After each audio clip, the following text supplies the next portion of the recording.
Hi guys, welcome back to Tabletop Assault. It's Rob and Ross doing a Codex review. We know the leaks are out there, we know there's plenty of YouTube channels that have done a review on this, but we're doing something different because normally this man here does a review of the dexes for us, but we thought we'd change it up slightly and get another person's involvement on this. We can have a chat about it instead of just going, here's the rules. This is what I think. Yeah. Originally, I would put out almost the entire rules, and I would retype them up and stuff in terms of able to be seen.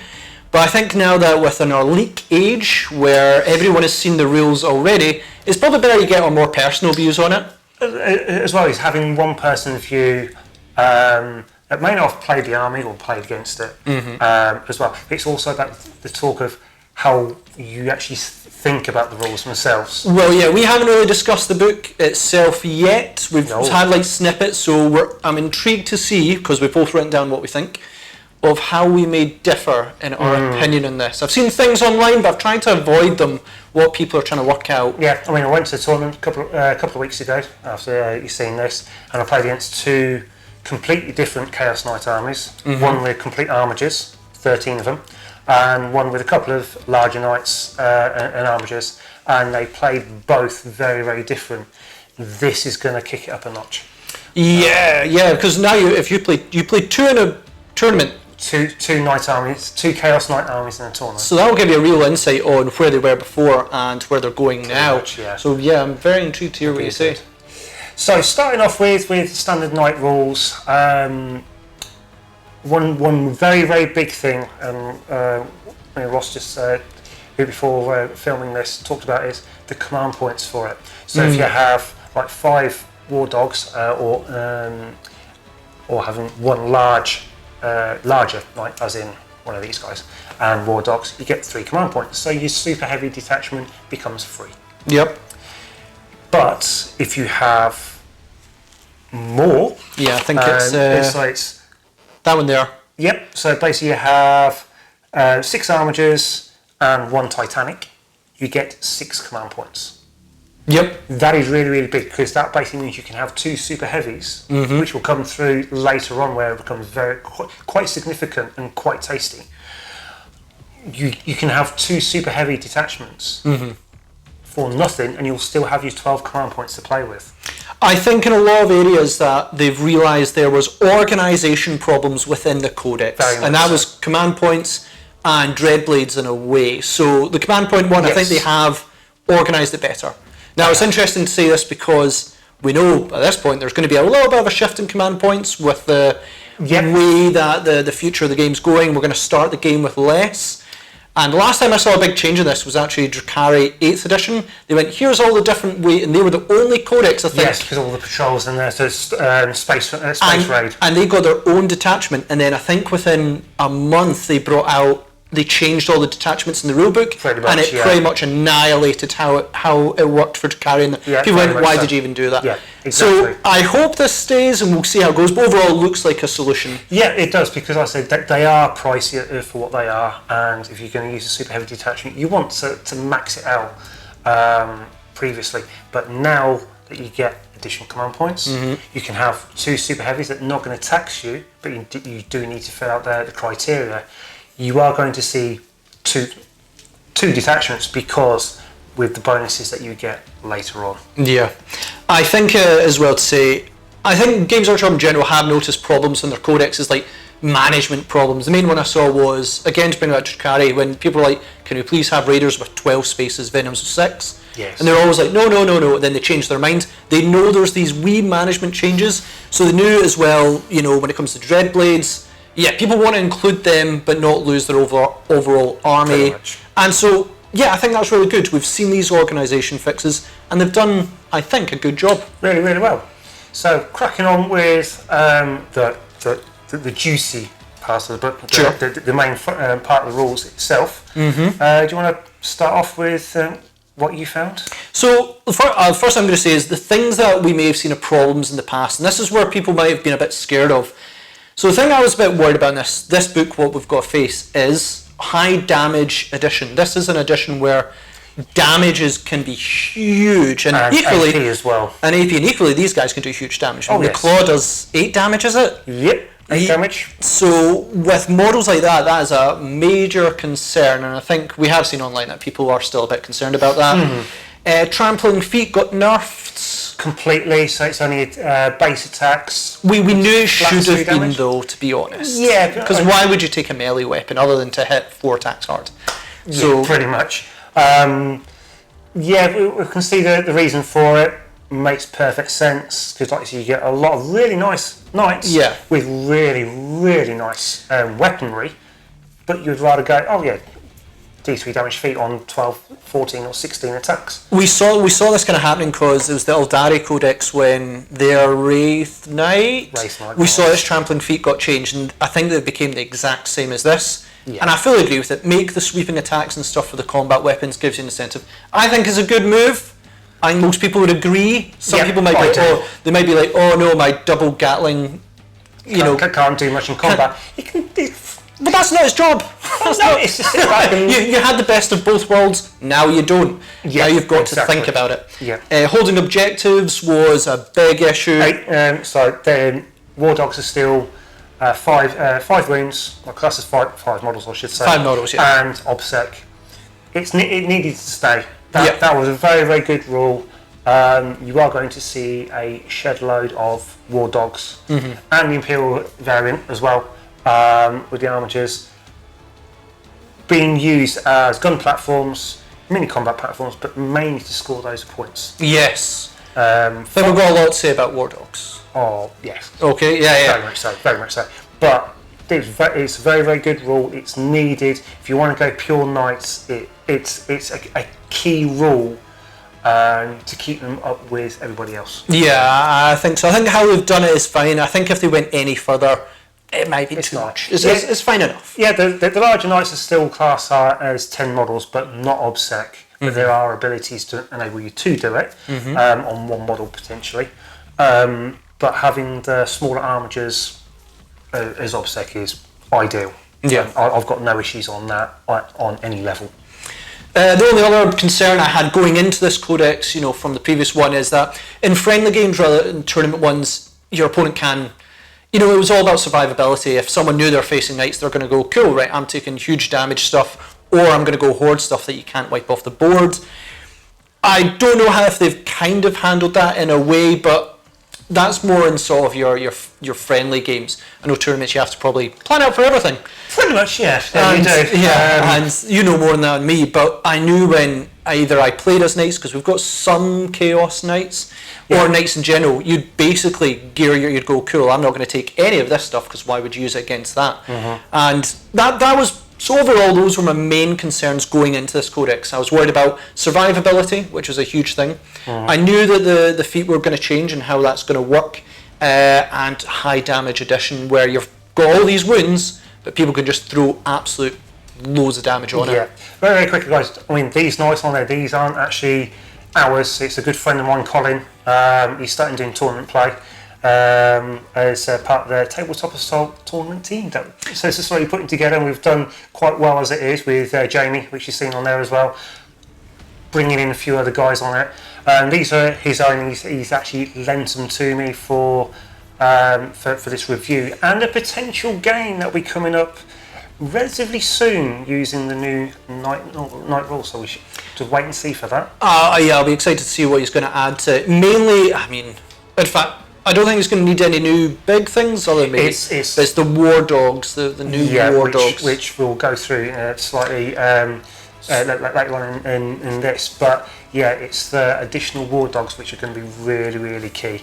So shall we go into Dread?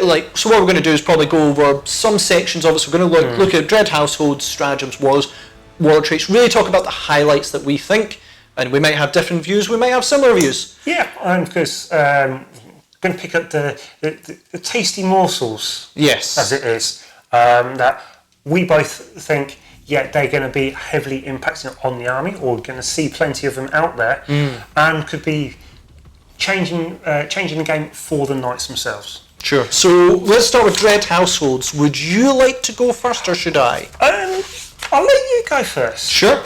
So the first one that I have chosen, I tried to go an Iconoclast and a demonic one. So I've chosen one of each that I thought was good, and it could be for different reasons.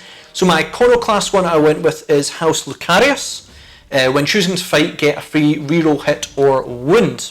And it is Iconoclast. So the reason for that is that if I was going to go War Dog spam, this is kind of one I'd go, because you're not only going to get +1 attack and AP from the Iconoclast rules, you're also going to get a free hit and wound. And when you've got that many models, but you're only getting one, like if you win the big things, you're only going to get really 3 or 4 extra rerolls. Where the War Dogs, if you've got like 13, you're essentially getting 13 rerolls. Yeah. So that was kind of my thought on that. As an Iconoclast, it's quite good. The Stratagem, the trampling one, I thought was fine, but I didn't really rate it. Warlord trait was the Strike Firsts, I believe it is, which is fine in itself. You get charged, you might be able to get back. And then the Relic I really rated, because it was the Demon Breath Thermal Cannon. You upgrade. I think in that one is... Yes, so it replaces either a Demon Breath Meltagun, Spear, or Thermal Cannon. So I'd replace the Thermal Cannon, and it adds 1 to the strength characteristic and 2 to the damage. So that becomes 30 inches, heavy 2d3, strength 10, -4 AP, d6 +4 damage, and d6 +6 within half range. That's very, very... That's big. That's strong. That's strong. Even going for strength 9 to 10 doesn't seem big, but if you've got armies that are got toughest 5, it is going to matter. And I just think that damage is unreal. I thought that... So it's funny that I'm recommending a relic that I say, oh yeah, that's a really good War Dog army one. Yeah, I'm recommending a ranged weapon relic, but I generally think that one was quite a good one. I think if you're going lots of War Dogs and you just want to cover the field in combat, this is the one I would rate. The other one I'd go with, and I wanted to cover, was Infernal, was House Commentus, okay. And that was one where if you Demon Surge, it's 1 mortal wound, you can reroll the result. And if you go D3 mortal wounds, you can pick 2. Yes. And I think most people are mostly going to go just D3. And if you get to choose 2 results, great. Sometimes you don't need the 2 of them. I don't think you ever need all 3. No, but having all 3 is... It's situational, but you don't need it. The one where you can choose a weapon and it gets +1 to wounds, and then I think the other one is you could ignore wounds on 1, 2s or 3s. Basically transhuman. Yeah, you're not often, as with Knights, going to be wounded on 2s, but being able to ignore 3s... They're saying that, I mean, there's quite a lot of strength 16, strength 14 weapons out there now. I think in friendly games you're going to see a lot of people going, right, how can I get like the super mega ultra strength 16 kapow? I think... if you get those 2 abilities +1 on one of your weapons, 1, 2s, 3s, it's always going to be useful. Next always. There's Stratagem, which is Encircled Hounds, War Dog unit in Strategic Reserve. They count as 1 turn. It's handy. I'd say doesn't supersede the rule of reserves. You still can't come in turn 1. You may count the turn it is higher. So like you can come on a different side, but you'll never be able to turn 1 come in. If it says it's +1 to the turn, then you can bring it on the turn 1. But I think it's just the strategic reserve. If it just says strategic reserve, then it will come in turn 2. Yeah, it'll come in turn 2, but you'll count as turn 3 for where you can come in from. For where you actually do it, I mean, there'll be some people who's going to argue, I can come in turn 1. I'm going to be like, nah, that's the reserve rule. Because there's rule based into that for Gene Stealer Cult, whereby you can put something in strategic reserve and the turn is classed as 1 additional 1. So you can come in turn 1, but you only can come on your board edge. On turn 2, you can go board edge and sides. And sides. So if that's the same wording, I don't think it. I don't think it is. I don't think yours is saying you can come in, but you're restricted to that side. I'd say they can come on turn 2, but they can come in as if it was turn 3. Yeah, correct. Warlord trait, which is a once per battle ability, choose an enemy unit in one of your weapons. It can reroll hits, wounds, and +1 damage. It's situational. It's situational. If you've got one thing you want to die, fine. The relic is Demonic Shrike, Psychic Knight only. At the start of the shooting phase, choose an enemy within 18 inches. All your forces get +1 AP against it. So again, choose an enemy unit, you want it to die.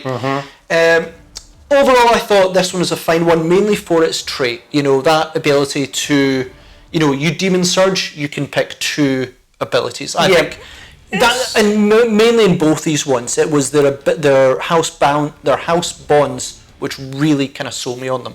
Fair enough. So what were the ones you went with? The main one, which is the very first one, and this is House Herpetrax. If I say that. So basically, the household trait is you get +2 wounds to all war dogs and +4 for anything else. So your war dogs are now 14 wounds. Yeah. So because I know you said you played 13 Yeah. war dogs, that's an additional 26 wounds on models that are quite tough as it is. Yeah. You know, because Pretty much. they've It's all not got nice.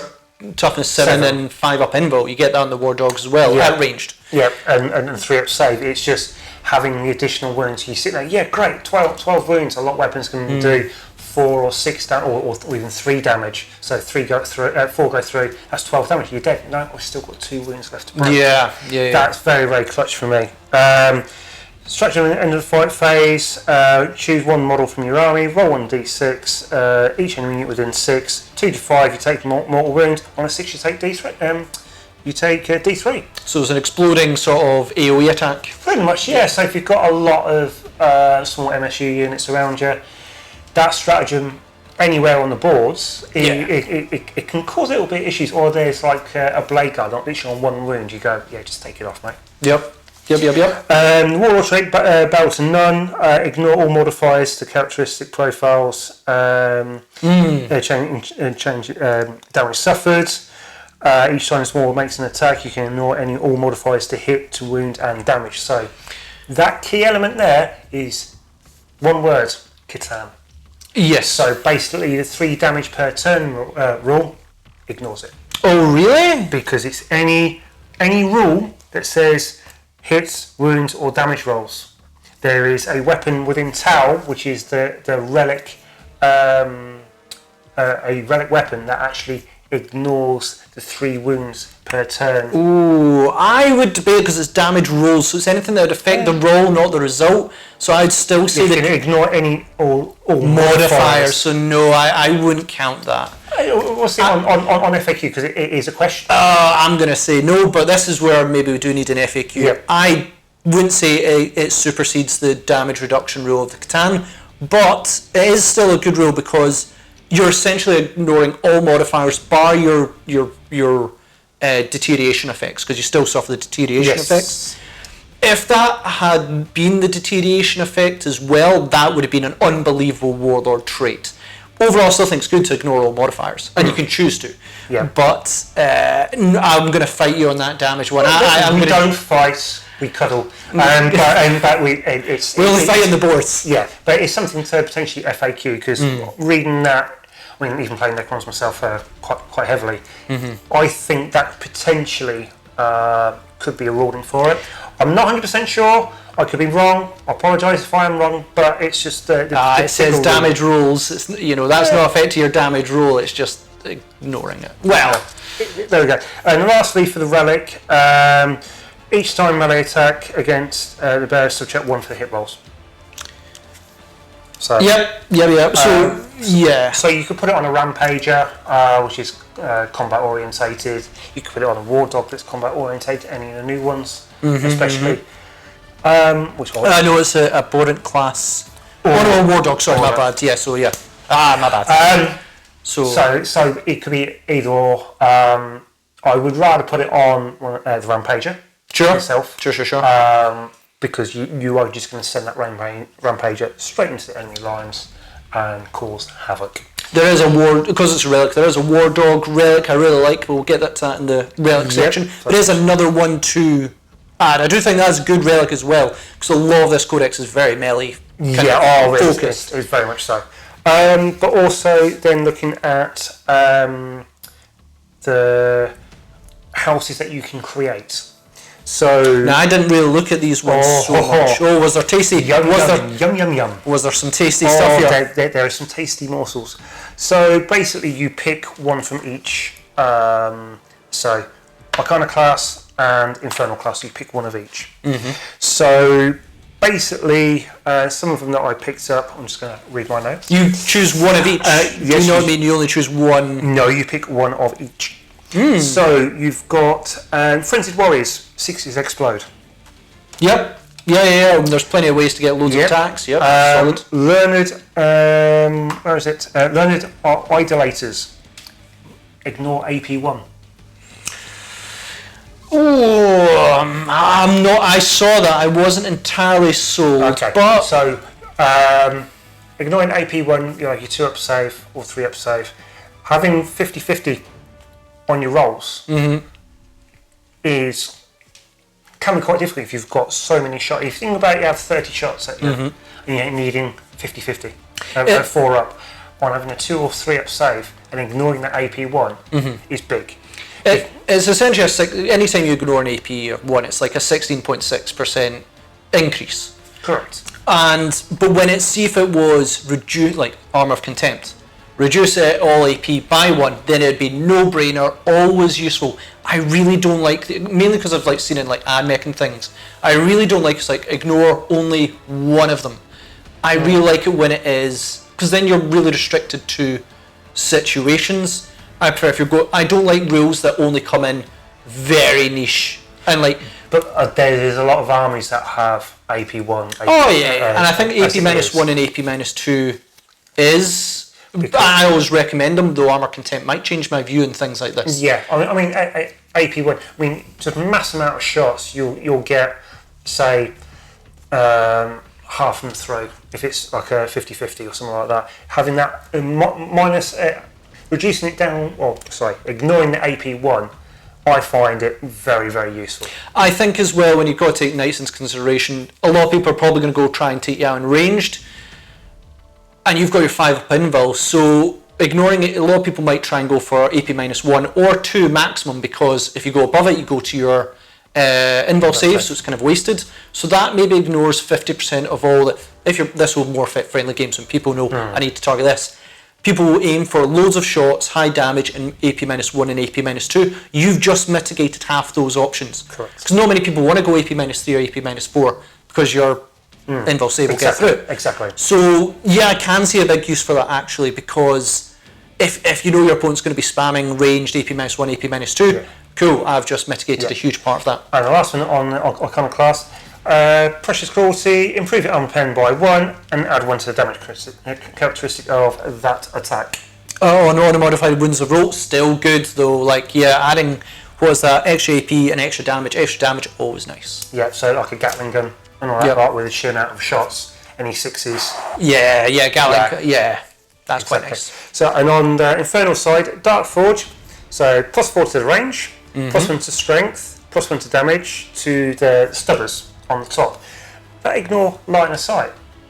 So this is that forging, which is that. Yes. So basically, have heavy stubbers on everything, ignoring line of sight. Yeah, that's for the heavy stubbers, but when you're getting those bonuses on them as well, but that's also quite nice. Ignoring lookout surf. Yeah. The very last rule on there. Yeah. Everything you put a stubber on there is a sniper. That could really. I mean, I think is the old war dogs that have heavy stubbers. Don't think the new ones do. I think you can have them on there. We'll have a check of that one. But either way, you have loads of heavy stubbers and just target them straight at characters, and they'll be. That's what you do. It's hilarious. Way of dice will eventually get them. You've got Hellforge, which basically Hellforge construction, strength 7 becomes 1 less. 1 less strength. Yes. No, subtract 1 from the damage characteristic of that attack. So, or less, allocate a model with fell blade, subtract 1 from the damage characteristic to minimum. Oh, so if it's strength 7 or less, -1 damage. I think in tournaments that's going to be more useful, because I think a lot of people will try and get over the toughness 8 part. If you're like, I'm facing knights, or even if you're actually playing war dogs, a lot of people might try to go with that. But I think, strength 6 or less, and you're minusing the damage. Strength 7 or less, because you think, strength 7. So think about it. What's big at the moment? Harlequins. Yep. Shuriken cannons. Okay, Scat lasers and all that sort of. I think they're damage 2. Everything that's strength 6 or less, strength 7 or less, I mean, even me saying that now, strength 7 or less is -1 damage, and most of those are damage 2. So it'd be, especially against armies that are trying to put out a horrendous amount of shots with damage 2, oh no, not going to happen. Yeah, I can see that being very, very useful. Yep, so those are my big ones that I've looked at for your own houses. There'll be quite a few of those are going to be quite tasty morsels. Shall we go into stratagems? We can indeed, and there is a boatload. Absolute boatload. I think we were both quite happy with the stratagems. 1, 2, 3, 4. Yeah, I think it's the standard 4 pages. But these are, 4 full pages. 4 pages of stratagems. And there's some of them you sit and go, auto-take, auto-use, auto-use, auto-use. There is a lot of them. You see in Codex some stratagems you're like, why? This isn't of anyone's real play style. And I think it's one of the biggest criticisms of stratagems. Too many of them are a little bit, superfluous. I rate a lot of these. I could see you're not going to use all of them in a game, and you're not going to use them depending on your play style, but the ways people play, there is always options in there. And I think that's a really good way to write stratagems. I mean, I said to Ross when we were doing the prepping for the videos, pick some that you think will stand out. So go on. Yep. Pick one yourself. Right. I picked 5. Shall I reduce it? No. Okay. Yeah. So pick one first. I'll go first. So I've went, and I think this is in order. Tormented Wrath. 2 command points in shooting phase. Select an enemy unit. Each time a War Dog class unit hits an unmodified hit roll of 6, get an extra hit. Nice. Good to take down bigger, tough units when your War Dogs spang, because you choose the enemy unit, and I think all War Dogs get that on it. It's phase. Each time a War Dog class, so you pick a glorified tank and go, that's dead. All War Dogs that can actually see it, that can shoot at it. Yeah, and I think that's the real good part of War Dogs is that they can. I mean, they're so fast.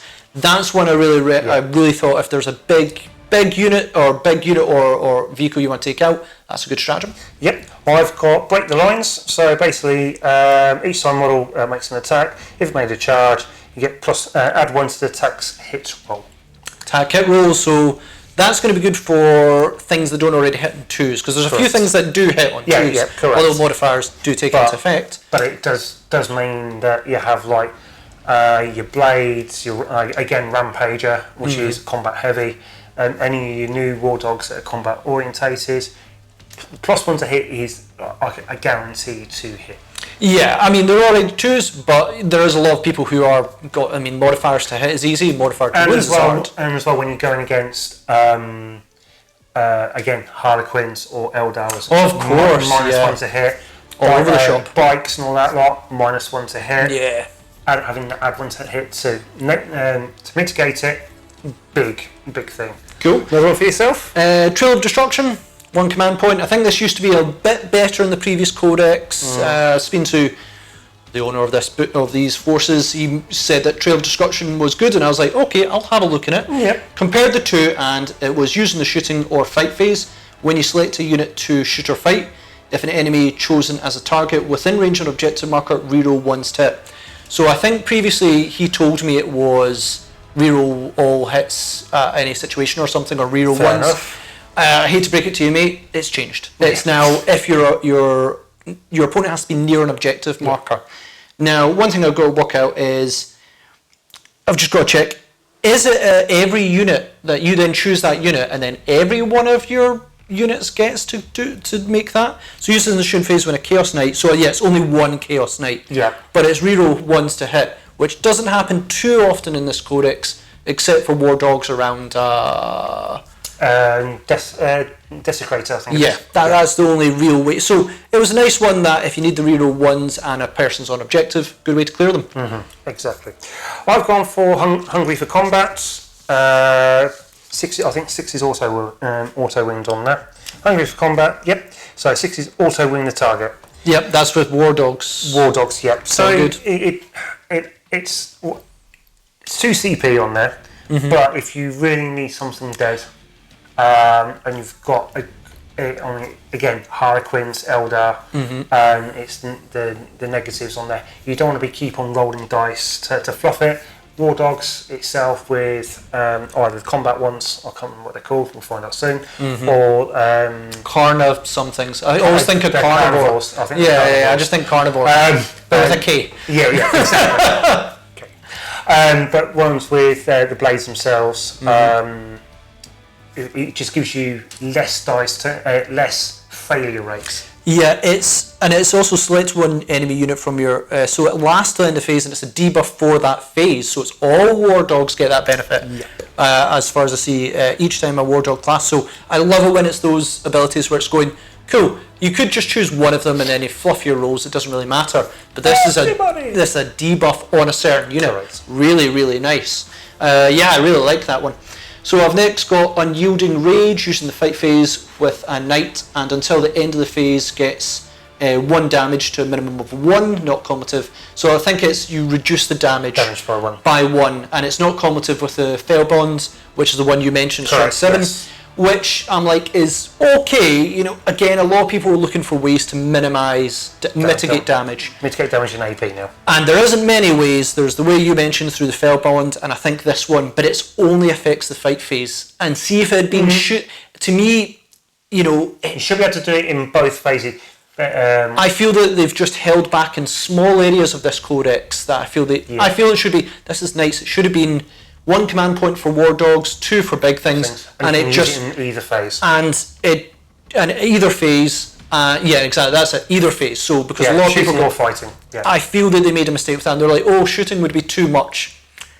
No, disagree with it. This is a high damage edition, mitigating damage on 1 model for 2 command points. It's quite pricey for it. It is. I think that would have been more in the fair fight phase only. No. But I still rate it as damage mitigation. It's still good, but it needs to be just that wee bit further. Yeah. I think everyone would have seen that fair if it had. Yeah. One I picked was Pack Hunters. Again, another War Dog one. You really like your War Dogs. I love the models. I love the rules. I love the new models. Oh, they're stunning. And I just think it's a nice mechanic for knights there. You don't have to rely on the big stuff. They needed the smaller knights to assist to make them a more rounded deck, and they do. They really, really do. So tell us about the stratagem. Pack Hunters, two war dogs in engagement range until the end of the phase. Add 1 to attack characteristics. That start the phase within engagement range of the enemy unit. So you can have 2 war dogs. Combat, so carnivores, or I can't remember what they're called now, but I think the huntsman, which is thermal lance and chain axe, or chain blade, or whatever it is, sitting around armor contempt marines, gravis armor marines. You get +1 to hit them, so you hit on 2s. So then add 1 to the attack. Attacks, and it's an attack characteristic. So if you end up doing swipes as well, that could be. I think 2s. They don't times theirs by 3. I think they times theirs by 2. But still +1 attack. Yeah, exactly. Can't argue with that. So I mean, it's a lot more attacks, and I think is when you want a unit like Blade Guard, for instance, stupidly tanky. Deathwing, for instance, on Transhuman. Yes, it's 50-50 to wound them, but you've got the additional dice. If you're rolling more dice, wave dice will win in the end. Exactly, it's the probability aspect. But I just like that because you just can have 2 war dogs running side by side, have a rampager directly behind for reroll 1s directly behind them. Boom. Yeah, a lot of the stratagems I've seen you've chosen so far are very much war dog and like as a pack hitting stuff and it debuffs, but they all benefit, which I think is a really good way to go about it. Last one I've gone with, and I think this one more for fun, it's damage possible, is Death Grip. Yep, it's always fun. Yeah, so there's 1 command point when you allocate a gauntlet attack before save roll is made, and if you win, so you get basically you roll off. If you win, then you ignore the invul save.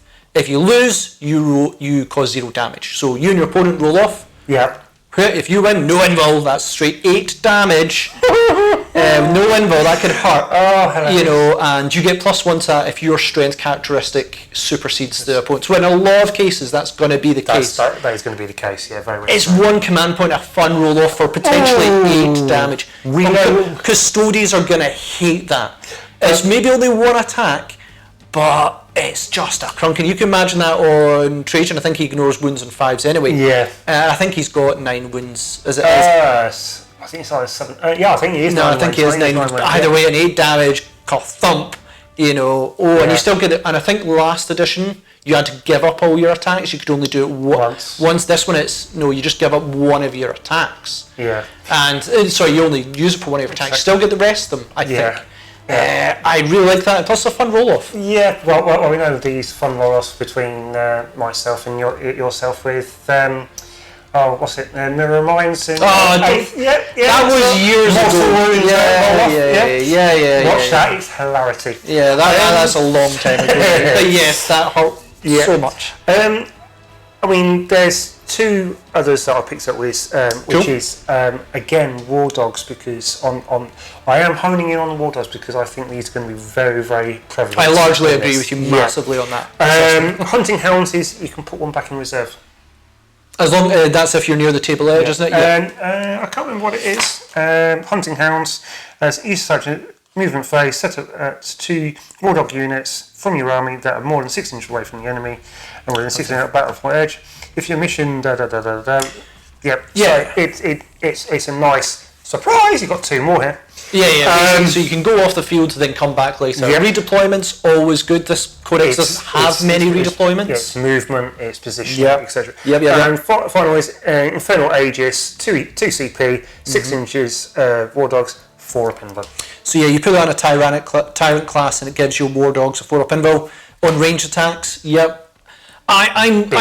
that's big.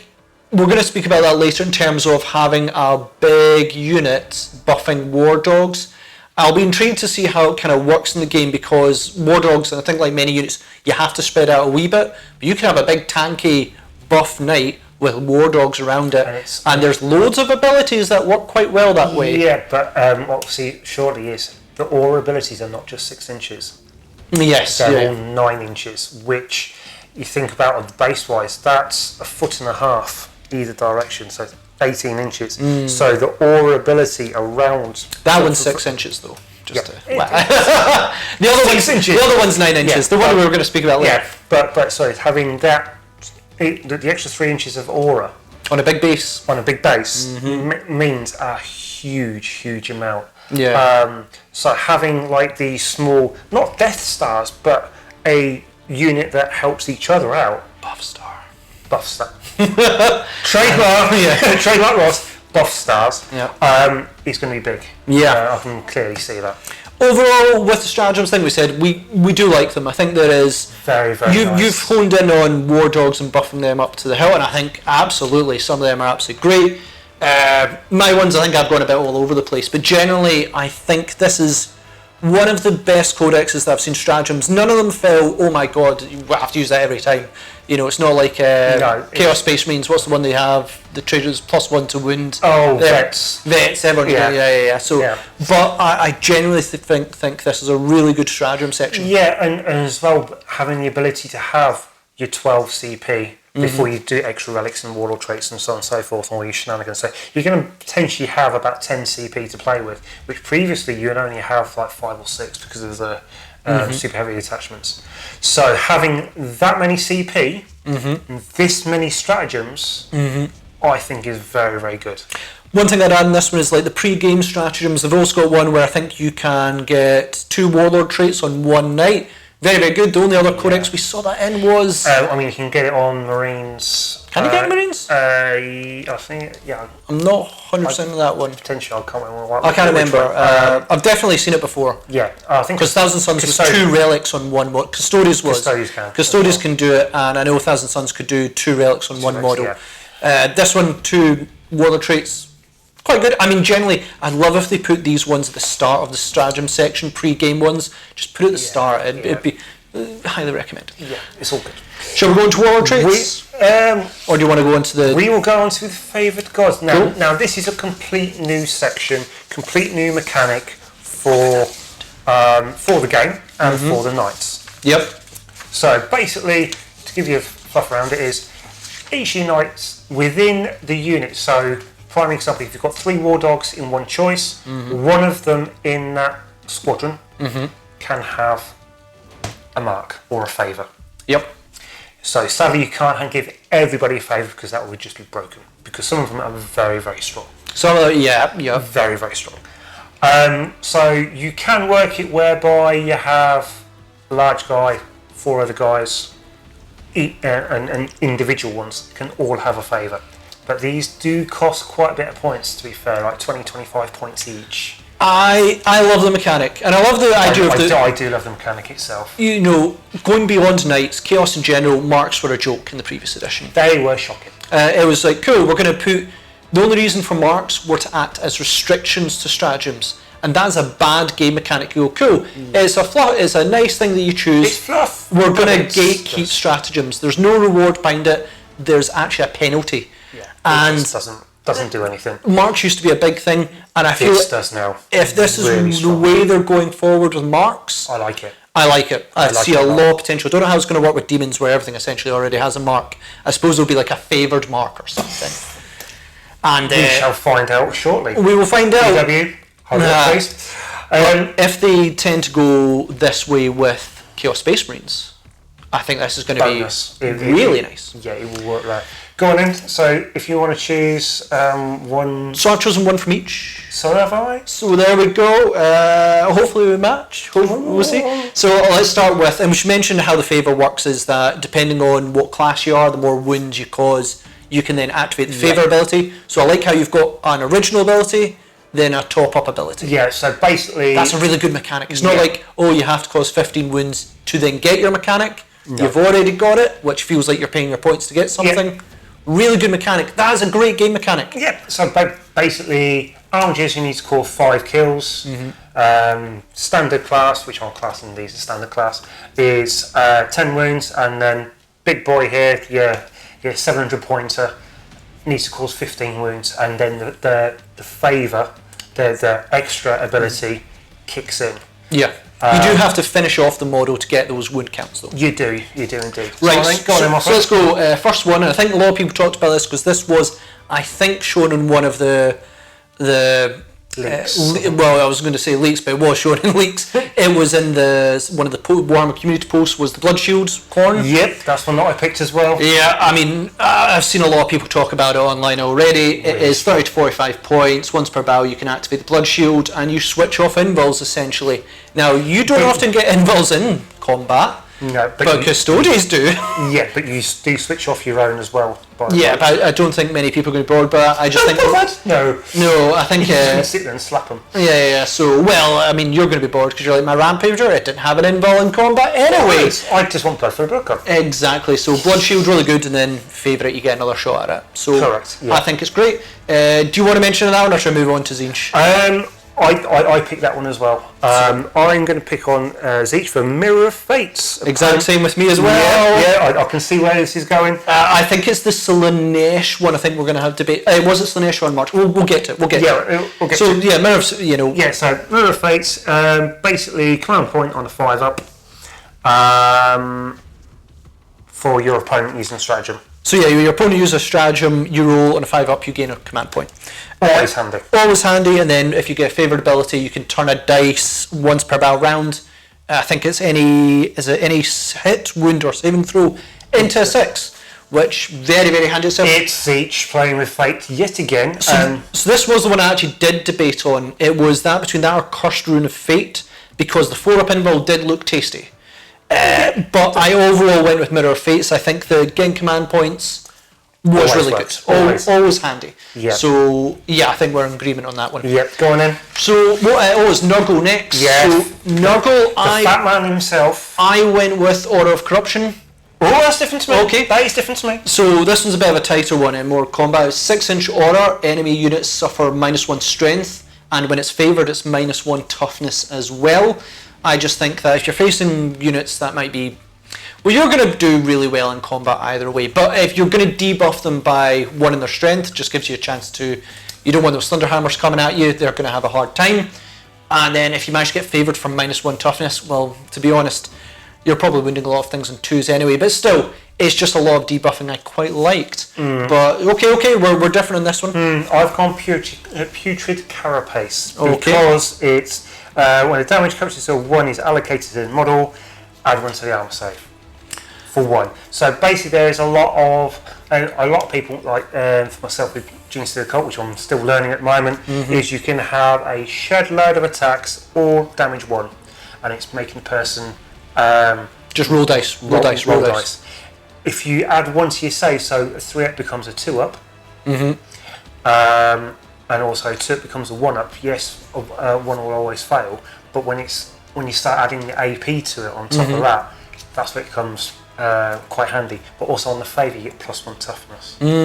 Oh yeah, toughness 9. Toughness 9. Yeah.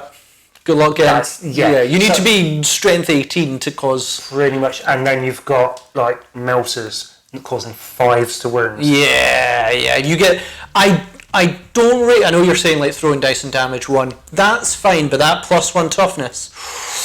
It's horrid. That really makes a difference. Yeah, it really does. So that's one I would pick for definite, for hilarity value. So toughness 9 now. What? Yeah. Okay, so lastly, no, there's 2 left. Lastly, Slanesh.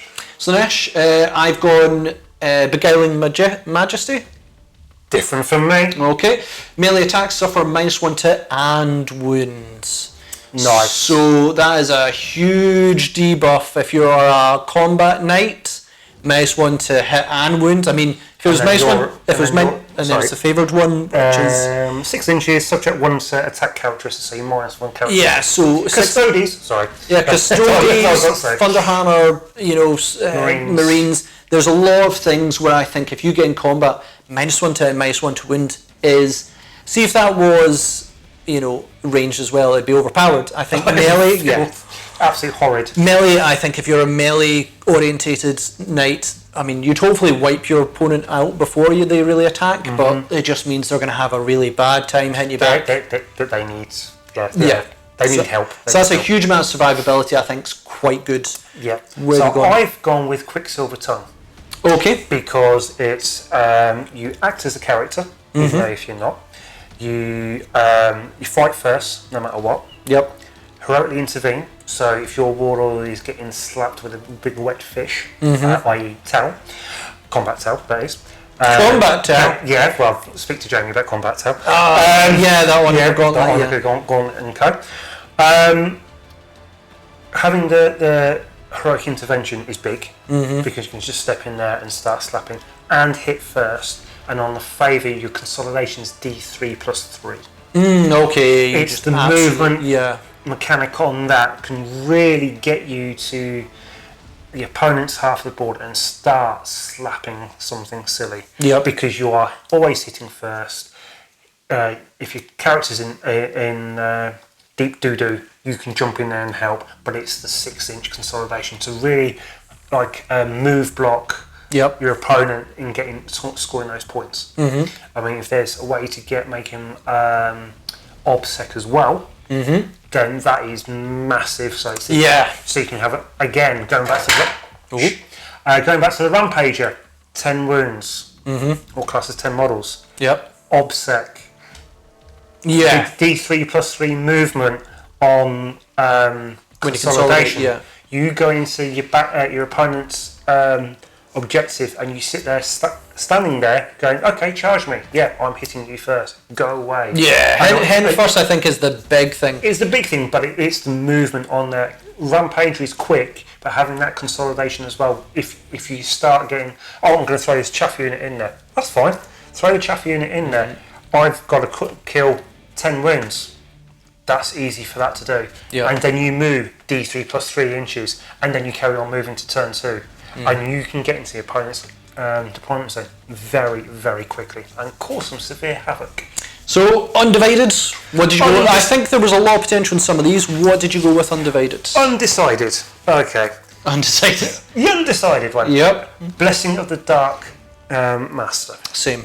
I was like, yep. Oh, is that the one you went with? Yep. Yep. So that's the same one I went with as well. Yeah, so each time made an attack with this model, your opponent cannot reroll hits, reroll wound, reroll damage rolls. Yep, and when your favourites. Hello, Harlequins. Yeah. We've got it as well now. Well, there's so many ways to reroll hits, so that alone is good. But then the wounds on top of it and the damage. Custodes.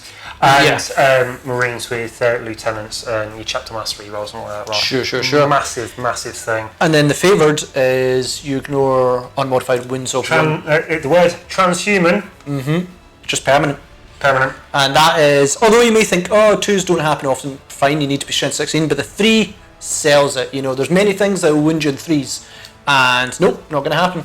Yeah. So very good. Love it. I think we were in a lot. I think majority were in agreement there. It was only Nurgle and Slanesh and Zeke. Zeke. No, Zinch were saying. Yep, we're all good. Nurgle and Slanesh, but you can see plenty. I really like a lot of them. I think there was some real good highlights. Some really nice ones, but there's quite a few that are going to be virtually auto-includes, I would say. Sure. Right, what was it next? Warlord traits. What was your thoughts? This section I wasn't like, it was fine, but the other areas felt more balanced. This one wasn't as exciting. The Warlord traits are new. Yeah. There's a sound. Yeah. You can click that. But there's nothing that stands out like oh my god, it's auto-include. Which is good. You don't want that. I felt nothing excited me in different areas. Nothing excited me in terms of this is going to be good for range. This is going to be good for buff. Truly, they all felt just that tiny little bit lacking. They were fine. They give you something. Yeah. But there's nothing that actually, like Ross says, there's nothing that really grabs you and says, I want to use this Warlord trait. You may actually put a Warlord trait in and actually ignore it, which sometimes is not. It just shows how the Warlord traits are weak. And I mean, I picked one straight in there, eager for the kill, which is +1 advanced charge rolls for your Warlord. Again, put it as a rampager, as a character. Sure. Add one to attack characteristics. That's only within your opponent's deployment zone.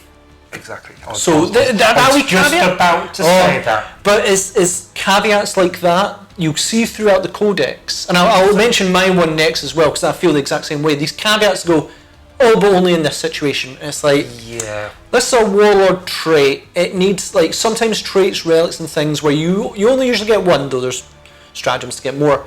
Sometimes they just need that little bit boost up from it. So you could say no man's land and opponent's deployment zone. Yes, I would have said, maybe within an objective marker, within an objective marker, opponent's bits and pieces, but it's the best out of bad bunch. Yeah.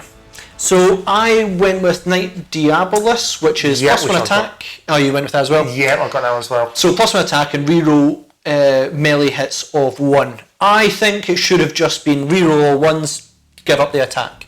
Now I'm going to bet the Imperial Knights probably have reroll shooting. I'm going to bet they're going to be a clump because this is so melee orientated.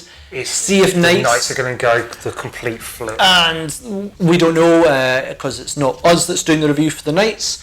But I just feel that should have just been reroll ones to hit. It's only you can only give this to one model. Yeah. Come on, it would have been great if that had been the case. I think there's a stratagem in the old decks that was reroll all hits and all wounds. Yeah. Can't see that in there as well. I mean, that's really... Sorry, Colin. Because he used it every single time against me. Oh, really? Yeah. Is that the guy who was... Yeah. He did tell us quite a few things that he did well. They're changing. Change's coming. There's nice that...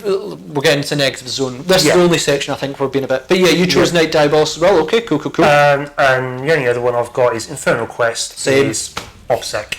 Yeah, I said that was, you can't deny OBSEC is useful.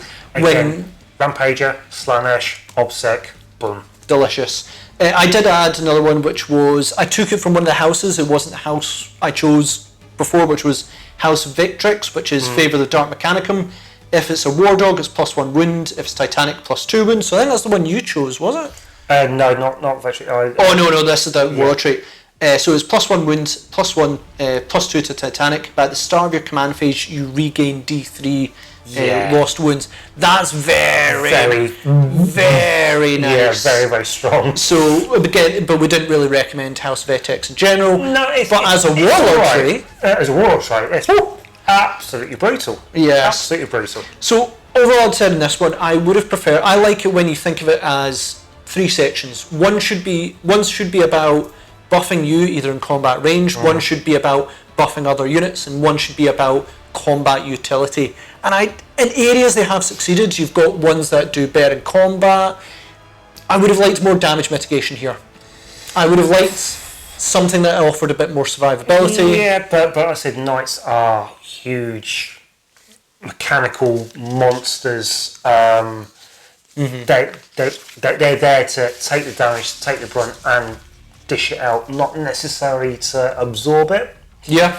But as a Warlord tray, it'd be nice, even if it was just. It would have been nice. I mean, might be a bit too much. You've got rotate iron shields or iron bulwark sort of style on there for your Invan and that lot. But other than that, Chaos just want to go head first and cause as much damage as possible. Well, they did, yeah, and certainly in the fight phase, they have pushed it in this very, very codex. nicely. So the new addition to this is the psychic ability. Yeah, I didn't really look into this myself. Cool. Because I'm not a psycho as it is. Because we should ask David about that. Yeah, he is the local psycho. Yeah, so there's two areas of this that I thought were good. The two psychic abilities were, and I think the leaks have covered these extensively, is Winds of the Warp, which is the first one.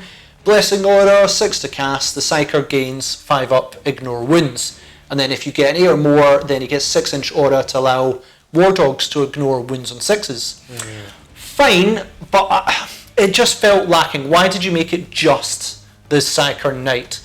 If this had been, say, 7 to cast, or even on an 8 it could cast onto another model, or even a 10, I'd probably go 8. 8 then I'd say you could cast it onto an opponent class, or if you got a 10 you could cast it on the big boy. You know, it just feels a bit of a wasted opportunity to go, it's only going to affect the model you took. I felt a little like having a chance to maybe cast onto others would have been helpful. Yeah. But if you do take the Psyker, I feel that one's kind of an auto take. It increases survivability extensively. It does. The other one was Storm Malevolent, which was Maledictation, 7 to cast, select an enemy unit within 18 inches of the Psyker. Until the next psychic phase, friendly melee attacks from knights gain +1 to wound and unmodified wound rolls of 6. Suffer a mortal wound in addition up to a maximum of 3. Again, it is pushing melee. Now, all fine, because if you're taking, is it melee of, Chaos Knights, really good if you're going to swarm things with War Dogs. Again, a lot of this, choose a big unit or a big model and debuff it or buff your guys too. I think it's fine. It's a psychic ability. I would have just got rid of the mortal wound aspect and really just given it models get +1 to wound on it. You know, it's one model that's getting debuffed or one unit's getting debuffed. I would have gone with this mortal wounds.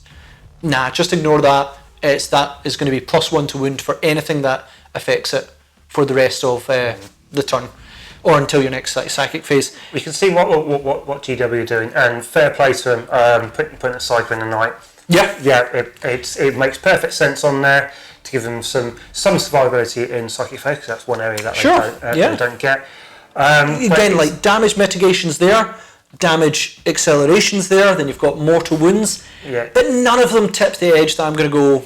And we'll maybe talk about the model later. It's a 430 point investment you're putting in, and its main thing is psychic, and I wasn't jumping for joy at the psychic. That's fine. And that's all I'm going to say when it comes to the psychic. That's fine. Only one model really benefits from, everyone else in a psyker, though you can make them through Zinch. I just wasn't jumping at it.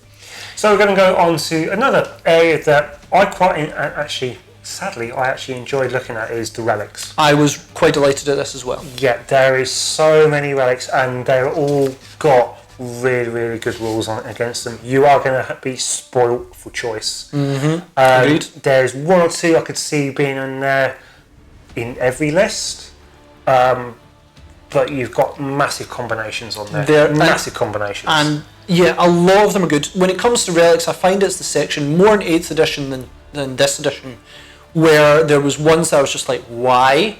Or ones that were just too good, like Oryx Aquila for Custodies. It was an auto take.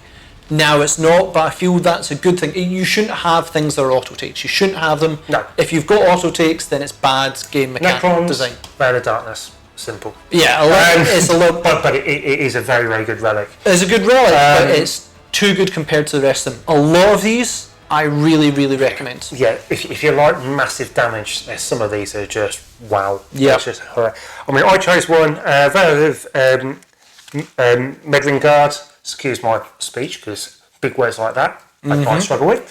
So Veil of Meddling Guard, 4 up in front against ranged attacks, 6 up in melee. Very, very good. You can put it on Big Bertha and sit there and just tank shots that course high damage on there, because she's going to sit right at the back and just go, that unit over there, delete. That other unit over there, delete. And you're going to be firing strength 8, strength 9, strength 14, 16, 120, whatever it is, for a pinball. Well, you've also thinking that you were mentioning the -1 if it's AP -1 is ignored. So essentially having that means you're ignoring the AP -1, and then AP -2 just goes to the 4-up invul anyway, correct, instead of being on your 5-up. So really quite nice. Yeah, it is very nice. I went with Blasphemous Engine, Infernal Abhorrent War Dog only, I think it is. No. Oh no, it's also the Abhorrent class as well. And essentially you ignore Demonic Surge on a 2+, and the bearer counts as double wounds for the purpose of determining characteristics. So Demonic Surge, you're going to use that a lot. You're going to go with the D3 version. Yep. You're ignoring them on 2s. That's almost 3 wounds right there. Correct. You're going to pass them, and your damage characteristic counts as like double for the amount of wounds you got. That's a lot. That's a good ability. No, I don't think it's going to work so much on the War Dogs. No, you're going to use it on one of the bigger guys. Yeah, the Abhorrent class, I think that is an absolute solid one if you're going Demonic. If you don't go Demonic, it's terrible. I don't think you can even can. Yeah, you have to be an Infernal household. Yeah. So I thought that one was quite good. You're getting 3 wounds essentially that you might cause on yourself, and you're going to hit more accurately. Yep. One relic that I actually like the name of is the Teeth That Hunger. Cool. I didn't put that one down. So tell me about it. So basically, you get +1 attack. Yep. And the damage setup is you get 3 attacks for each attack on for your sweep. You get on your standard attack is +8 strength, -4 flat 6. Yep. Or sweep is +2 -3 flat 2. Yeah. Okay, I can see that. So that means your strike. So what weapon does it replace? It's the Reaper Chainsword. Reaper Chainsword. So it becomes strength 16, and then it's strength 10 on its sweep. Huge AP, which is fine, especially in Armour of Contempt, really good. And the 2 damage on the sweep, very nice. You're putting out potentially 12 attacks or 15 if you're something like that. A Rampager. Yep, nice. And then 6 damage. Yeah. Not as good as the Warp Strike Gauntlet in itself, but you are getting. You're punching. But also, the sweep attack is better, I think. But also remember you've got your relics, your warlord traits, and your house abilities to add additional attacks on there. So you that Iconoclast automatically gets +1 attack. Yeah, so you could add 2 or 3 attacks onto your base value, and then timesing that by 3. Yep. For your sweep attacks, you could just sit there and just go mow all the way through, and then flat 6 damage. It sounds excessive, but when you've got like Death Guard -1 damage on there. Yep. Terminators straight in half. No, Terminator. Well, not with the sweep. With strike. Yeah. That's what I mean, strike. So you've got additional attacks. You've got additional abilities to basically cut them in half. Because if they get into combat with a knight, they're normally going to chew it in half. Sure. That relic. One, I love the word. Very cornate. Very in combat, in your face. But secondly, it's just the damage output is quite considerable. So I've gone with Rune of Naktagra. Yeah, that's easy for you to say. Sure, and that's the Dreadblade only one, and essentially allows Dreadblade to have 2 fell bonds. Nice. And the combination I went with this is like a combo of Merciless Tormentors, which if the target of ranged attack within 18 inches, you can reroll 1s. So if you're close by, going to be reroll 1s, which is always nice. And then along with Biomechanical Fusion, which allows the Dreadblade to benefit from Demonic Surge and ignore the wounds on them on 4s. So you get the ignore wounds on 4s with Demonic Surge, and I quite like Demonic Surge. And then you reroll 1s if you're within 18 inches. I don't know if that's just ranged weapons or... Oh yeah, it's just ranged weapons. But still, I thought that, again, two traits as a Dreadblade. Not bad. I went with Tyrant's Banner. That was my next one as well. For CP, as well. So again, CP regen, very big. So if you go with, but there's a very important thing about this CP regen is that it goes beyond the normal. Correct. I'm very worried about that because they put that rule in for a reason, and now this is the first case of breaking it. Yeah, well, everyone remembers Guard and all that lot. So getting so many regens, like 3 or 4. CP a turn and all that lot, and then they said no, you can only get 1 a turn. Once you start rule break, I remember when we had ignore damage up to something. I think it was Demon Psychic Awakening was the first instance of it. Possible, yeah. Possible, or it was Gazgo. I know that once it started, it then snowballed. I'm just worried this is going to snowball where there's going to be instances of, oh, by the way, you can get that back. But it's a nice mechanic anyway. Oh, it's good for night. It's good for Chaos Knights. Whilst it lasts. Yeah. I'm just a bit worried. But the +3 aura ability is good as well. Yep.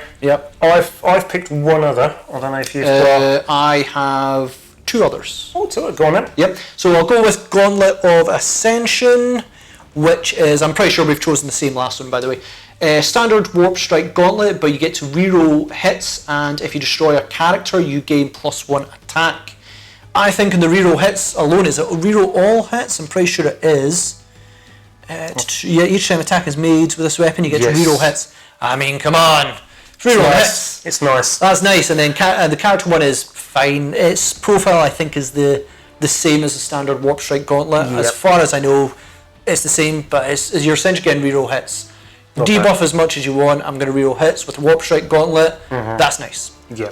And what I pick is Helm of Dogs. Of course it was. That's the same as me as well, bro. Oh yes. It's a good one. It's a good one. Yeah. So basically, within 6 inches, each time that model makes an attack, we roll wound rolls of 1.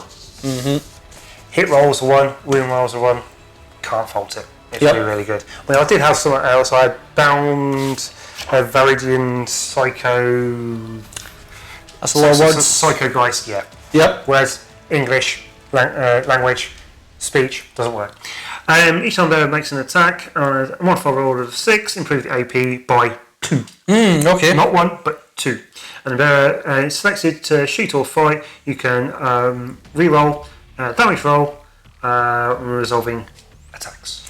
There's not many things, I think, in this codex, could be wrong, that are random damage, though. There's a lot of... things that are cannon, something like that, so it's D6 plus. Oh yeah, well there is things. There's like the battle cannon and things. So there is a few things, and I suppose as well if it affects shooting as well, then you're looking at. There's many actually. I suppose in the shooting phase there's more random damage. Combat is kind of preset. Yep. So, I mean, in relation to the chapter approved, I didn't do anything on this one. No, I didn't. I mean, I had a quick brief over them. There's nothing really that stands out, to be honest. I think this is going to be more of a section we're going to be looking at later on in the year because of the recent announcement of the chapter approved. They said that each faction, I believe, is getting their own chapter approved stuff. Yep. And then all in the same book. So basically, every codex will be in there with their own secondaries. But modified. Yeah, I think that's... generally, I'm quite intrigued to see this book. I know the hints they gave for it are quite good, but it'll be interesting to see all these secondaries, because sometimes people just auto-have their secondaries. They're kind of like, I'm setting my ways and that's going to be it. And I suppose that's fine, because how you build your armies should influence how you choose your secondaries. Yeah, pretty much. But I feel having more secondaries designed towards armies, it's nice having 3 or 4, but I could see having a few extra on top might change up people's playstyles. Possible. So another layer of rules for these guys is Harbingers of Dread. So basically you have Doom, Despair and Darkness and Grim and God knows what. So you have to start off in Doom, and everybody likes the word Doom as it is. I mean, all these are, it's triple D, so it's Despair, Doom and Darkness. Yeah. So you basically have to start in Doom and then go. Basically, it's like. So battle round 1, you start in Doom, then you can go into Despair or Darkness. Yep, but then you have to go back to Doom. And then you can go to one of the others. Yep. But you always have to finish on Doom. So basically, Doom is 1, 3, and 5. Yeah. I didn't really go into it. I mean, it's. Well, I think Doom you don't need to. I think you can stay in Despair Darkness for 3. That's why they have it in there. Yeah, you can. It's 1 and 5. You're going to always be in. You're going to be in Doom. But I didn't realise this. I went through them. I went, they're fine. But these rules stack. Yes, they will. I didn't realise that. They will stack. The leaks actually pointed me to that one. I didn't realise that. And when you mentioned that they stack, then things went sideways. Yeah, because when it comes to these rules, and this is if you go an entire knight army. So I compare this often to Necrons. I think don't do a very good job of it. It's like their ones, the character aura thing. It's a bit overcomplicated. And then you've got simple ones like Space Marines where it's a lot more simple. This one seems a little bit overcomplicated, but also I like it. I don't know why I like weird, it. that's what it is, Eva. It's weird. You know, sometimes like Contagion, like Death Guard 1, I really like that one because it's simple. It gets wider, simple, easy to remember. I don't like overcomplicated when it comes to these rules. This one's a bit complicated, but yeah, I like it. I don't know why. Suddenly you've got all these rules stacking, but if you know how you want to Despair, Doom and Darkness, I could see really fun things coming out of here. And it's using leadership, which is largely maligned in this edition. Yes, very much I think that's and this seems like a force that should cause terror. Exactly. So I like it. I didn't look into too much detail because I went, oh, one ability a turn and they're minor. I don't care. But then someone pointed out stacking. I was like, now we're in business. Yeah. Which we may see these in the game that I will be playing with these guys shortly, which you'll see, and we'll see how actually these stack up. And yeah, you're filming with these very imminently. Very, very shortly. We were hoping to get one by the time this came out, but just schedule. So we'll get it, but we are planning to. We have the models. Yep, we do. Thanks, Colin, again. But yeah, we shall see. So we're not going to really touch on those because I said they can be quite complicated. What we're going to do very lastly, I think it is really, is to look at the new models, the new styles of War Dogs and the Aberrant. So I've kind of chosen one or two models that I like. One War Dog, one bigger one. That I think I wanted to highlight one of the War Dogs I really liked, and then one of the bigger knights. That's kind of how I've gone with. Go for it, my friends. Cool. So the one I went with when it comes to War Dogs is I love the Carnivore. I think everybody does. Carnivore with a K. So 5 attacks, hitting on 2s and that Slaughter Claw is insane. It's 140 points and it moves 14. So it's faster. It's faster. It hits more reliably. It gets 5 attacks. If you go on Iconoclast, on charges, etc., you're getting 6 attacks. And that's Slaughter Claw. Times 2 strength, so your strength 12, -3 and D3 plus 3 damage. That is insane. Yeah. That's strong. That is strong. The Reaper Chain, if you want to get essentially double your attacks, is good. But the Slaughter Claw, no matter what, is at 140 points. Cheap. Yeah, it's probably my standout in this codex. I think there's loads of people who can say different ways in it, but simply because if you throw them up the field, they're going to get in combat. They're going to be a pain. Maybe not in survivability, but at their points and the damage they can throw out and reliability. I just thought they were pretty solid. Talk about Slaughter Claw. You can have a Stalker with a Slaughter Claw and a chain gun. Yeah. So you're giving up on that one, the speed, the attack, and the weapon skill, but you get the chain cannon. So that is, well, you can explain that one. Yeah. So basically, you have Adventure Chain Cannon. So it's 12 shots, strength 6, AP 2, 1 damage. But you get Slaughter Claw as well. You get Slaughter Claw as well. I think you can. Yeah. So basically, you can deal with both combat and range as well. If anyone tries to take out your knights with chaff, this is taking them out. No chance. Gone. Be gone. I like it. I mean, it's classed as a Stalker. Can't remember how many points it is, but it's power 8, so it's around the same 140. Yeah, it's going to be in that region. But it's catering for both sides. I mean, you could really just go catering. This is a War Dog going shooting. This is a War Dog that does combat. You can have one or two potentially that does a bit. I wasn't sold on ones that were straight shooting, the War Dogs. Main reason is that they really can't defend themselves in combat. Yeah. They basically rub against them with no AP and no 1 damage. Yes. And so I do feel it's important now that you do have combat capability. I like the War Dog Brigand, yes. As well, because that Demon Breath, which is basically Melta, 30 inches, heavy 2, strength 9, -4, D6 damage. It's a D6 damage that's a little bit... A bit swingy, but D6 plus 2 if you're within half range. 15 inches and you're moving 12. Oh. Just got in, we had a bit of a power situation there, had to change around batteries, but we're almost done with the codex anyway, as we finish up this section by looking at, well, the data sheets themselves. Yeah, very much so. So I'm going to concentrate on 2 units that I felt really highlighted. I might speak about a third one just in a small passageway. But the main one I want to talk about is the War Dog Carnivore. Yeah. I really rated that. I thought it was a solid unit. 140 points. You're getting 14-inch movement, which is 2 inches more than the other War Dogs. Yep. They're all 12 inches, it's 14. Getting 2s to hit, so you're hitting a bit more accurately. And you get 5 attacks. If you go Iconoclast, you're 6 attacks, or at least in the first round of combat. And the main thing is a Slaughter Claw. Awesome name, and it's just brutal. So it is ×2 strength, making you strength 12, -3 AP, and D3 plus 3 damage. At 5 attacks, 2s to hit, when you are at full wounds, that's gonna hurt. That's gonna chafe. On a lot of things. 140 points. If you're going to be looking at a unit that really wants to control the field and charge into opponents, well, as a new unit, I think that is a big standout. It is. I mean, for the points and for the amount of damage that it pumps out. Yep. Say, for instance, against any Death Card, for instance, for -1 damage. Who cares? Yeah. Who cares? Who cares? Oh, 3. I'm still going to get 3 automatically, and that's going to kill. Because you get D3 plus 1, that's still going to kill a Terminator for Death Guards. Exactly. That's the key element. Is it will still kill a Terminator.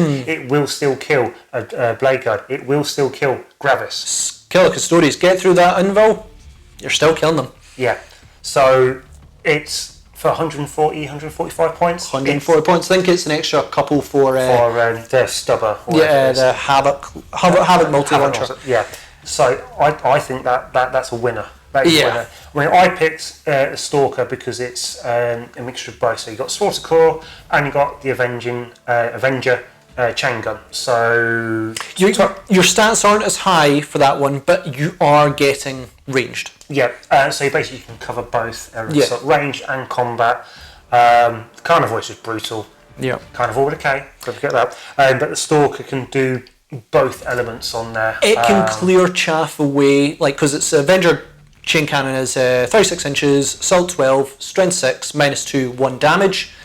That's going to clear away if anyone tries to get, Orcs are 1 wound, aren't they? But they're toughness 5. Yeah. It's going to clear away Guard or Neds. Anything when it tries to swamp your Knights. Yep, to prevent them moving forward, this guy will be able to just throw it forward. Yeah. Even a pair of them, and you'll be able to. It's power 8, so it's about the same sort of points as a Carnivore, but it's going to clear that chaff out for the rest of it. The other weapon to notice when it comes to War Dogs is the Demon Breath Spear. Yeah, for the Brigand. I thought it was good. I think you can get it on the Huntsman as well. Yes. And I do prefer the Huntsman mainly because the Brigand you get dual weapons, range weapons. I'll speak about Demon Breath Spear first. It is 30 inches, heavy 2, strength 9, -4, and D6 damage. It's D6 damage I'm never really happy about, but it's +2 damage if you're within half range, and that is 15 inches, and you're moving 12.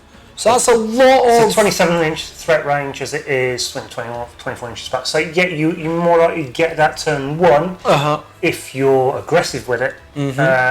It's just the randomness of the D6 damage. Yeah. That's just me as it is, but it's a very, very powerful melter itself because it's wounding the big guys on 3s. Yeah. And then when you're talking about transhuman on stuff, as we talked about earlier, wounding on 3s, it's now wounding on 4s on the strength 9 weapon. Sure. The only part of War Dogs that caused me a bit of concern, and I might be wrong on this one, is if you go full range, which is your War Dog Executioner from the previous one, and the Brigands to a degree, really when these models, they don't have much combat help. If you get stuck in combat with them, they're going to be rubbing up against the unit. So if you're not going to really be able to do much. They're just going to be doing basic attacks. No AP, strength 6, and 1 damage. They're not going to be able to fight off stuff. No. And I'd prefer with these models really to be able to have a little bit of combat. So I really like the Stalker, as you said, I think because it's got ranged and combat. And the Huntsman as well. And then if you want to go full combat, the Carnivore, the Executioner, the Brigand, you've just got to have them backfield. And there's certain things I've got in my head on how to use them as basically as a mobile castle because they are very, very quick. Yep. The damage output is fantastic. It's still 3 damage on the autocannon for them. with 2d3 shots each. So it's still random on the on the number of shots, but you can really cause some major issues on there. But I see what we're saying on that, but there is ways and means of actually using as a shooting castle, and then use everything else to basically go fetch. Well, let's go into that a wee bit, because I haven't spoke too much about the big things. I've probably been a little bit negative on them. So if you want to take us away, I know you had some ideas using the big things as buff units. I didn't really take that in consideration, but you make some compelling points. Yeah, thank you very much. Yep. So I was looking at the Desecrator and Rampager, because Desecrator gives you rerolls of 1s for shooting for War Dogs, and a Rampager reroll 1s for War Dogs in combat. So you could use those two as your anchors, and then use your War Dogs around you to cause damage, and if need be, the larger knights can go in there and finish anything that's severely causing the War Dogs issues. So Desecrator is, and this is where you got the 9 inches from, is 9-inch aura for Desecrator's reroll hit rolls of 1 and shooting for War Dogs, and the Rampager is for melee reroll. Correct. And that's really good. This big thing going along with the dogs, huge range. I'm glad they made it 9 inches over 6 inches. 6 inches is in the bubble for like Marines and all that, which are in a close knit. When you've got 140 point character, that's fine. But when you're putting 400 points and then you've only got a further 8 to 10 models in the field, it's harder to get all of them. You need to cover the field. This 80, essentially 18 inches plus your base is giving you a bit more of that. So I think it's really good. It's just over 2 foot. Well, it's about 2 foot. But as well is because you've got to think about the scenery and how you actually move about. So as long as you've got that, you can have a nice large aura, especially on the smaller boards. You need to be able to move effectively and still have those auras. I like those two knights as they are, and then linking in the War Dogs of the relevant suit, for instance. So Huntsman, Carnivore, and then you've got the Executioner and Brigand, mix and matching between the two, and then you've got the Forger ones, which the rules will be very, very similar. So that's what they are at the moment, because you've got the lightning locks as in the Moraxes, which are really nice. On top, so you've got those elements that you with a dedicated larger knight to give you the backup, and then everything else on top can cause you severe issues. And basically the War Dogs do the donkey work, and the knight just comes in and steps in as and when needed. It's a big threat. It's a very, very big threat. But the War Dogs, especially like looking at one of the houses that we looked at previously, the additional wounds on there, so additional 2 wounds on the War Dogs, additional 4 wounds on these guys. Stacks up. He stacks up Nice. very, very quickly. So to go a wee bit further, I'm going to go into the negative side of these. I'm going to go with, and it's at the end of the book, of the Knight Tyrant and the Knight Abominant. The Knight Tyrant, I think a few people, it's nice that it's got a 2-up save, which gives a bit more survivability, but I'm just not sold on it. I think there's a lot of points. It's a lot of points, and there's other areas of this codex that just seem a little bit more efficient. It's a huge investment into something that is good.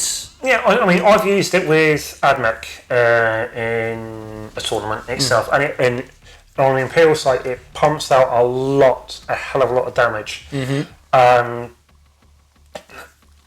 It's a massive target. I mean, it's a third of your army straight away. On this one, yes, you can give it the buffs for your marks, double Warlord trait, this, that, and the other, but it's just a massive sink. It is a massive huge sink. I think with these guys, I think I would be more in your face playing rather than having something that big sat at the back and going.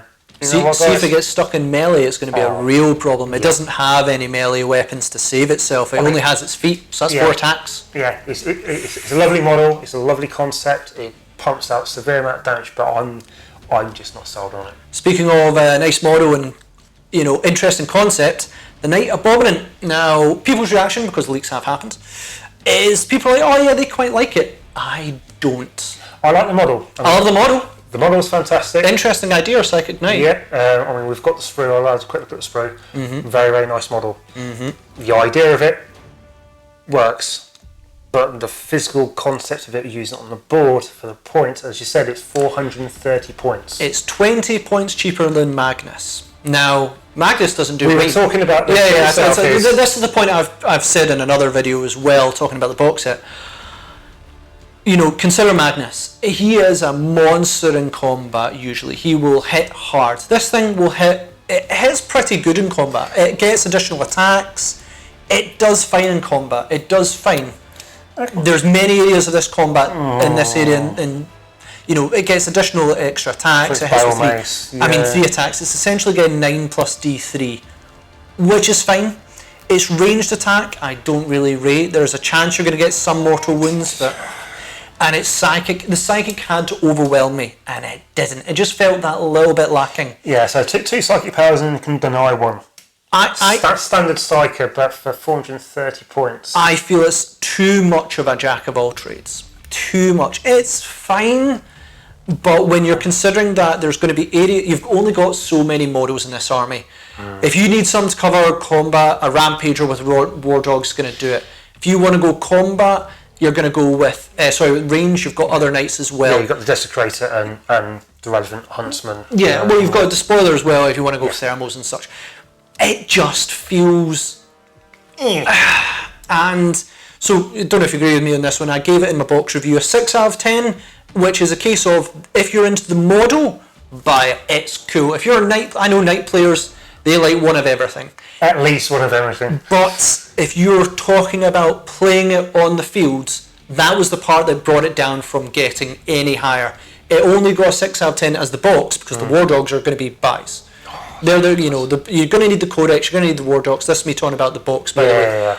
What let it down was the Knight Abominant. It reduced, the war dogs were 10 out of 10, you're going to need them in a Knight one. You need the codex, but you don't need the thing that costs about $100. Well, I know in America it's going to be more than 100 bucks. Yeah, it's about 95 quid. Yeah, in quid it's just under 100. And I'm like, that's going to reduce it a lot. If you're a Knight player, you're probably going to buy one. Yeah. But if you're going to keep your costs down... As a painting element, you're going to love it, and you can go to town with it, make it zetrified as much as you want. The head is really nice with the tusks, the whip and everything like that. Really, really nice. But as a physical unit on the board, I could be wrong, and you could be wrong itself. Yeah. And I wait to see people use it, but I'm not sold. I'm just looking at the rules on it now. I'm really not sold on it. Yes, I could see what it's used for, because psychic, for instance, Thousand Suns can do like 25, 30 odd psychic powers.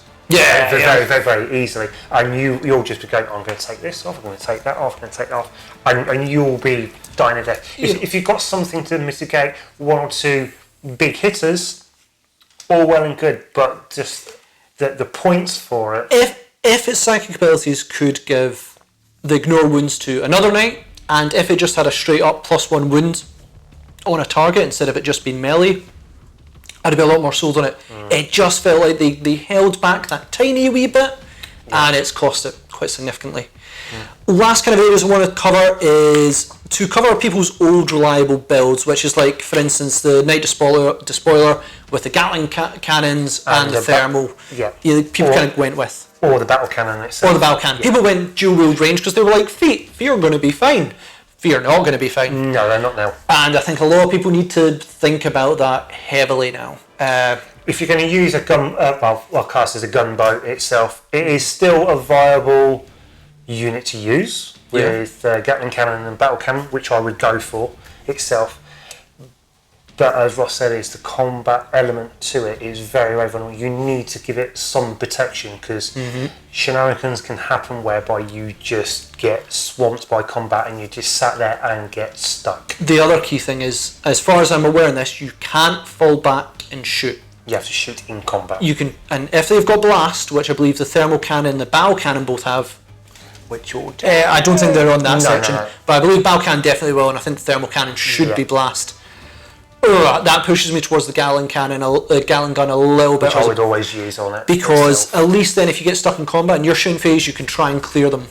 I think it's way too much of a big points to put into dual wield battle cannons or dual wield the thermal, because if you get a unit of 10 coming around you, you're going to struggle to move them because you're only getting 4 attacks. Yeah. That's, a unit of 10 will shut down that for a turn or 2. Yeah, I mean, you're hitting on 3s. Yeah, so 4 attacks, you're hitting, say, 3 times. Normally wounding sort of on 2s and 3s, you may hit 2. You may kill 1, possibly 2 a turn. And so that's shutting down that unit. If you had your melee weapon, you can do better. So people need to think about that one. People need to think of it really, really hard. I think the Gatling still has potential dual wielding, but the other ones, I would maybe stick a melee weapon on top of it, just in case. Because then you can triple your attacks with the Reaper Chain Sword or double with the Warp Strike.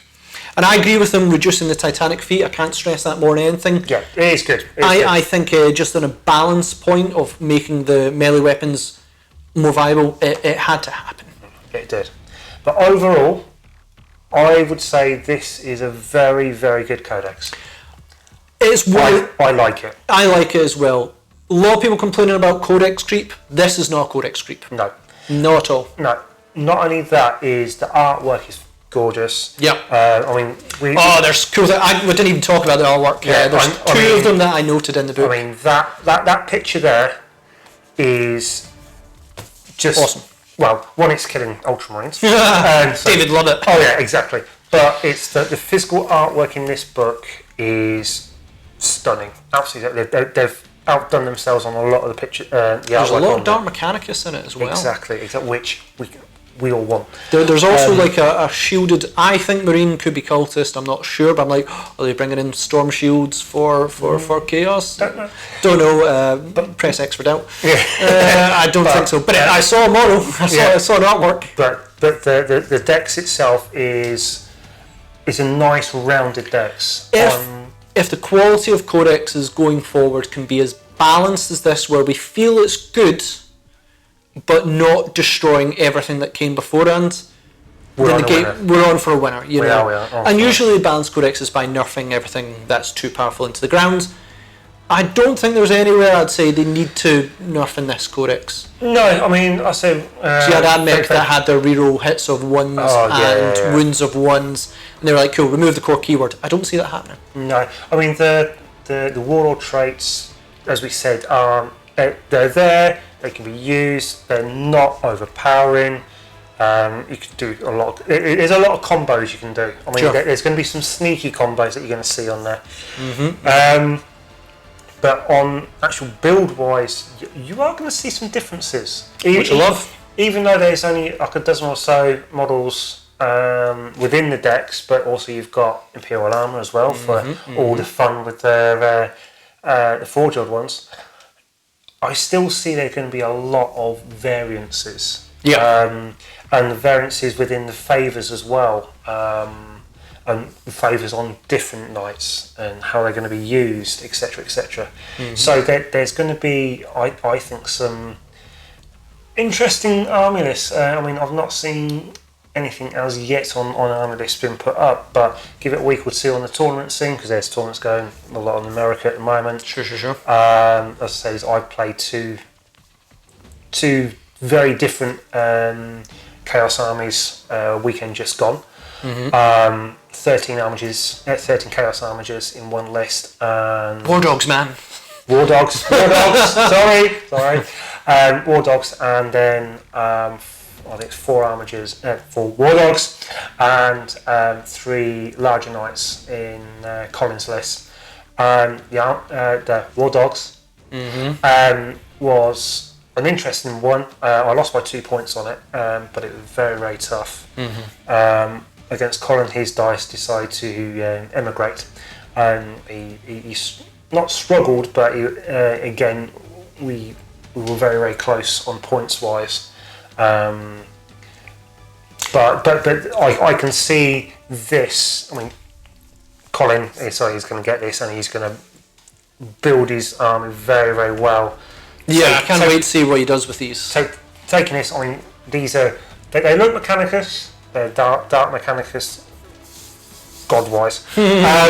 Well, we actually have 1,000 Suns.